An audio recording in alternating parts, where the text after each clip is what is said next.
I had been looking forward to Thanksgiving all year. Not because of the turkey or the parade or even the pie, though those certainly didn't hurt, but because of the peace. For once, it was going to be quiet.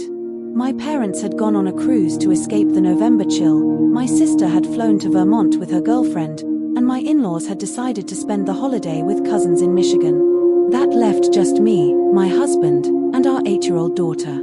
A small, cozy meal in our dining room, fire in the fireplace, maybe board games after. I'd already planned the menu: one modest turkey breast instead of a full bird, mashed potatoes, roasted Brussels sprouts, and a pumpkin pie with a ginger snap crust.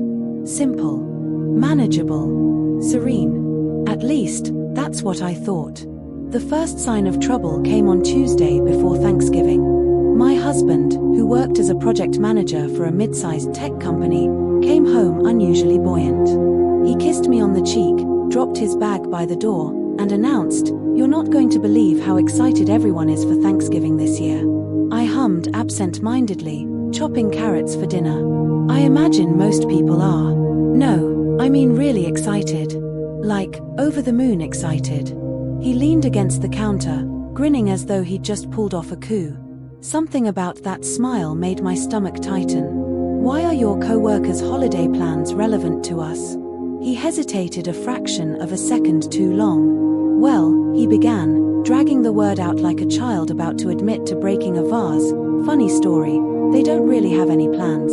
So, I thought, hey, we've got plenty of space, and Thanksgiving is all about togetherness, right? Why not invite them over? My knife froze mid-chop. "Invite who over?" "Just a few people from the office," he said breezily, as if he were suggesting we pick up extra napkins. "How many is a few?"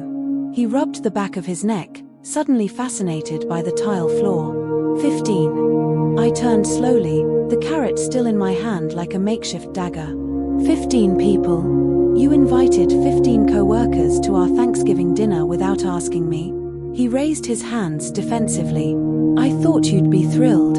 You love hosting." "I love hosting when I've actually planned for it. When I have more than 2 days' notice. When the guest list doesn't multiply like rabbits." "They were so excited," he said weakly.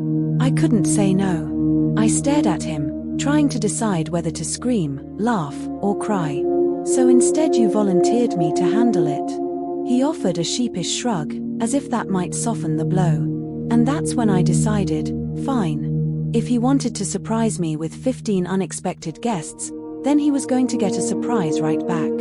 My revenge would be subtle, elegant, and most importantly, delicious. The next 2 days were a whirlwind. I scrapped my modest menu and drew up a new plan. If we were going to host a crowd, I'd need reinforcements. I ordered 2 massive turkeys from the butcher, along with enough potatoes, cranberries, and green beans to feed an army. But I didn't stop there. Oh no. My husband's co-workers didn't know me well. To them, I was just Andrea, the wife, the background figure who sometimes appeared at holiday parties. This was my chance to set the record straight and to make my husband squirm in the process. I crafted an ambitious menu, bordering on absurd. Not only the turkeys and traditional sides, but also 3 types of stuffing: cornbread, sourdough, and chestnut, maple glazed carrots, creamed spinach, sweet potato casserole with bruleed marshmallows, cranberry orange relish, pecan pie, apple crumble, and a chocolate tart with sea salt. On top of that, I added hors d'oeuvres, smoked salmon crostini, bacon-wrapped dates, and a cheese board that looked like it belonged in a glossy magazine spread. My husband raised an eyebrow when he saw the grocery bill. "Don't you think this is a bit much?" I smiled sweetly. "Oh, I thought you wanted everyone to feel welcome. Can't have people going home hungry, can we?" He paled slightly, realizing too late that he might have unleashed a force beyond his control. By Thursday afternoon, our house smelled like a dream and looked like a showroom. Candles flickered in the windows, the table was set with our best china, and soft jazz floated through the air. My husband buzzed with nervous energy, darting from room to room as though checking for invisible flaws. When the first guest arrived, a cheerful woman from accounting named Teresa, she gasped at the sight of the hors d'oeuvres spread. "Wow, Andrea, this looks incredible. "Thank you," I said smoothly, handing her a glass of wine. "It's nothing, really. Just a little something I threw together on short notice." One by one, the co-workers trickled in, shedding coats and marveling at the food. My husband basked in their admiration, clearly hoping their praise would erase his earlier sin. One by one, the co-workers trickled in, shedding coats and marveling at the food. My husband basked in their admiration, clearly hoping their praise would erase his earlier sin. But then the real fun began. As we sat down to dinner, I made sure to seat him at the head of the table. Directly in front of him, I placed a handwritten menu card detailing every dish. At the bottom, in elegant calligraphy, I'd added, "Prepared entirely by Andrea, without a single ounce of help from her husband." The co-workers chuckled when they read it, nudging him playfully. He flushed crimson. Throughout the meal, I played the gracious hostess, topping off wine glasses, sharing recipes, and gently steering the conversation. But every so often, I'd slip in a pointed remark. "Oh, I wasn't planning to make all this," I said as I carved the turkey with precision. But when I learned late Tuesday night that we'd be hosting a small army, I had to improvise. Gasps and sympathetic murmurs circled the table. My husband squirmed, stabbing at his mashed potatoes like they'd personally wronged him. "Don't worry," I continued with a serene smile.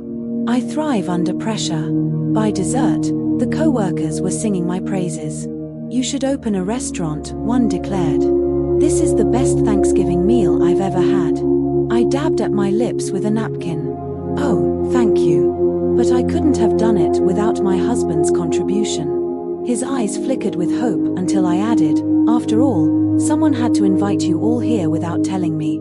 Inspiration strikes in mysterious ways." The table erupted in laughter. My husband laughed too, but it sounded strangled, like a balloon losing air. The night wound down with coffee and brandy, people lingering around the fire as though reluctant to leave. They thanked me profusely, some even hugging me on the way out. "You're amazing," Teresa whispered. If my husband ever tried to pull something like that, I'd have killed him. When the door finally closed behind the last guest, my husband collapsed onto the couch, looking like a man who'd survived a natural disaster. "You could have warned me," he muttered. I arched an eyebrow. "Warned you? Remind me, who exactly invited 15 extra people to dinner without so much as a text?" He winced. "Fair point." I sat beside him, smoothing my skirt. "Consider this a lesson. Next time you want to play host, you'll ask me first. Otherwise, you might not like the menu I come up with." His eyes widened. "You mean you weren't even trying to kill me with all that food?" "Oh no," I said sweetly. "That was just a warm-up." He groaned, covering his face with his hands. But beneath it, I caught the twitch of a reluctant smile. In the days that followed, his co-workers wouldn't stop talking about the dinner. They sent emails raving about the food, one even joking about hiring me for catering. My husband, meanwhile, became the butt of endless jokes at the office. "Next time, maybe you should cook something too," they teased. "Or at least set the table." He took it in stride, but every time someone retold the story, he made sure to add, "Andrea's a miracle worker. I'll never underestimate her again." If you liked this story, hit like, subscribe, and share. At Story Peaks, every story reminds you. Truth always finds its voice, and revenge never forgets.